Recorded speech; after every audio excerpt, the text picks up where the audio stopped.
মুসলমানদের সবচেয়ে পবিত্র ও প্রতীক্ষিত মাস রমাজান। এটি শুধু সিয়ামের মাস নয়, বরং আত্মশুদ্ধি, সহানুভূতি ও আল্লাহর সন্তুষ্টি অর্জনের এক মহাসুযোগ। প্রতি বছরের মতো ২০২৬ সালেও রমজানের শুরুর দিন জানতে উৎসুক মুসলিম বিশ্ব।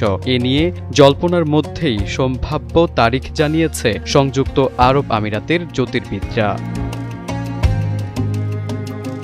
দুবাই ভিত্তিক সংবাদ মাধ্যম গালফ নিউজ এক প্রতিবেদনে জানিয়েছে, জ্যোতির্বিজ্ঞানের হিসাব অনুযায়ী ২০২৬ সালের রমজান মাস শুরু হতে পারে ১৯ ফেব্রুয়ারি থেকে। তাদের পূর্বাভাস অনুযায়ী ১৮ ফেব্রুয়ারি মঙ্গলবার সূর্যাস্তের সময় নতুন চাঁদ দেখার অনুকূল সম্ভাবনা রয়েছে। যদি ওই রাতে চাঁদ দেখা যায়, তাহলে পরদিন থেকেই শুরু হবে পবিত্র রোজা।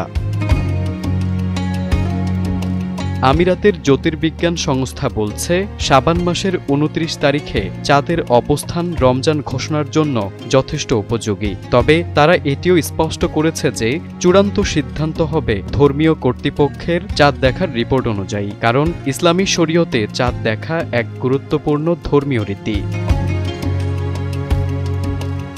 একই সঙ্গে ২০২৬ সালের ঈদ উল ফিতরের সম্ভাব্য তারিখও জানিয়েছে সংস্থাটি। জ্যোতির্বিজ্ঞানের হিসাব অনুসারে ২০২৬ সালের পবিত্র ঈদ উল ফিতর উদযাপিত হতে পারে ২০ মার্চ শুক্রবার। টানা এক মাস আত্মসংযম ও ইবাদতের পর এই দিনটি হবে মুসলিম বিশ্বের জন্য উৎসবের।